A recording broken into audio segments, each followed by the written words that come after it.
As a young child, I always heard about stories of family members and relatives that had served in the military. My dad, after he graduated high school, enlisted in the Seabees and served from 1959 to 1961. He would tell us stories about the time he was in Cuba or when he was stationed in Spain building airstrips, as well as mischievous tales of a young man enjoying life, traveling to faraway places. As I got older, I also heard stories about my dad's brothers who had served in Vietnam, and my dad's cousin, Steve Zimmerman, who was a decorated soldier in World War II. I was later told that my middle name, Stephen, was in honor of Steve, and it became a source of pride as I got older, and I eventually ended up enlisting in the United States Army. When I started to look at my family's military service, I also started to realize that American Indians, as a whole, have served in extremely high numbers in every war or conflict that America has ever been in.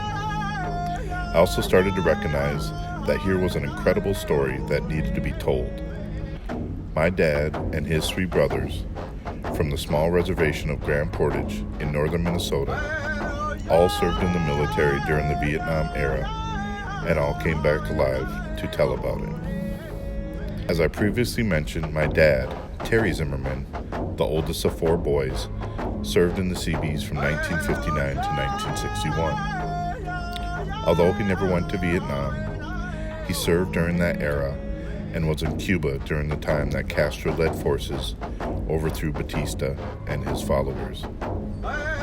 His brother Tim enlisted in the Marines in 1965 and was in Vietnam by the early months of 1966.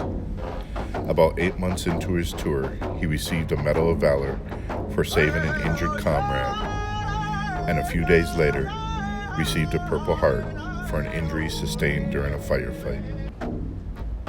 Their younger brother Thane also enlisted in the Marines and was sent to Vietnam in April of 1967 and completed his tour in 1968. 4 years later, the youngest brother, Tracy, enlisted in the Army and served in Vietnam until November of 1972. Tracy was the only one to become a career soldier, as he served for 21 years and retired in 1993. I know that this legacy not only influenced me to serve in the military, but my brother also served in the National Guards for over 20 years and won Soldier of the Year accolades, as well as spending time in Iraq. I also had a cousin who served in the National Guards for many years, and a nephew who was recently discharged from the National Guards.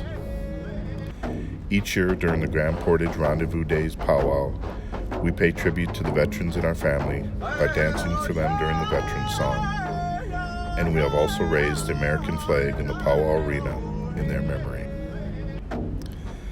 I've also paid homage to the veterans in my family by carrying in the flag and being a part of the color guards at other powwows. Although I would never want my children or my grandchildren to serve in the military, it is something that they can always take pride in and know that when their country put a call out for warriors, the Zimmerman clan heeded that call and luckily did not have to make the ultimate sacrifice.